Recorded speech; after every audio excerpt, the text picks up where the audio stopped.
We've reported on it before. Even children have been given problems at school because their afros or other natural hairstyles have been called, quote, distracting. But hair can be a big part of one's identity. So this Women's History Month, News 6's Treasurer Robert shares how local lawmakers are laying out legislation that prohibits hair discrimination on the job days and in school.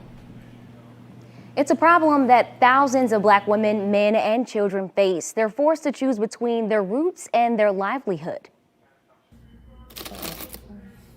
Getting back to their roots. The world needs to conform to you. You don't need to conform to it. Black women say stepping away from societal norms is liberating. I feel absolutely beautiful in locks. It was the best decision I could have made.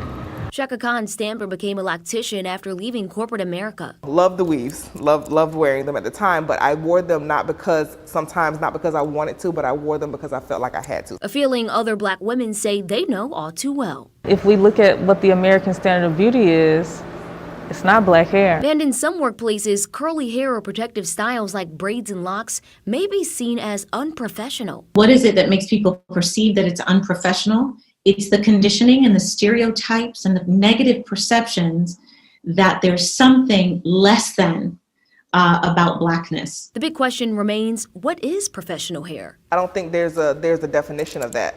I think society has defined it. Research from Dove shows a Black woman is 80% more likely to change her hair to meet social expectations at work. It should be a choice, and it should be your choice, not the choice of who you're around or what job you have. But women aren't the only ones faced with race-based hair discrimination. It's embarrassing. It's humiliating. Gene Darius started a new job with locks, and just days later, his offer was rescinded. I'm raising a son with locks as well, and I don't want him to feel he cannot grow up to be who he is. Activists for Equality now working to make hair discrimination illegal nationwide with the Crown Act. It stands for creating a respectful and open world for natural hair. I hate that we have to have an act to say don't discriminate against us for our hair. Lawmakers are saying it's necessary to have it in writing. We have been dealing with an antiquated idea of professionalism that's, based on Eurocentric ideals. And it's important that we work towards updating this outdated definition of what it really means to be professional. Black hair It's normal. is normal. It's just normal. It's normal. God made it this way. It's normal. Yes. So far, the Crown Act has passed in 7 states. Senator Randolph Bracy tried to pass the law here in Florida, but the bill died last year. Now, Representative Camilla Brown has filed a companion bill saying she anticipates a fight, but is hoping for victory. Treasurer, and you mentioned protective hairstyles. What do you mean by that exactly? Well, protective hairstyles are kind of like what I'm wearing right now, braids.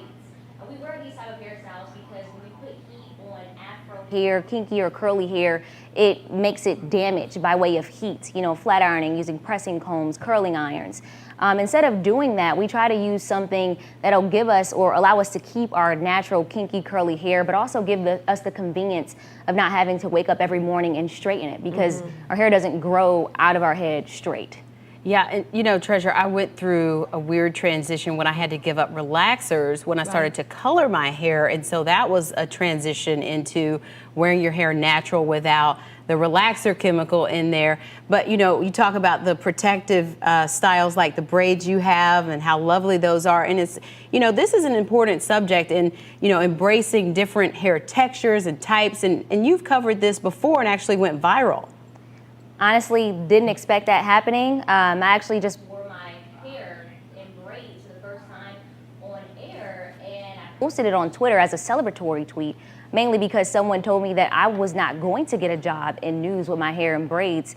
Went to sleep and I woke up, next thing you know, thousands and thousands of retweets and comments and likes and shares, people tweeting at me like, wow, I'm gonna show this to my granddaughter so that when she grows up, she knows that she can wear her hair however she wants to. She can wear her hair in her natural hair pattern and still get a job. That was honestly just amazing. And it wasn't about the viral moment to me.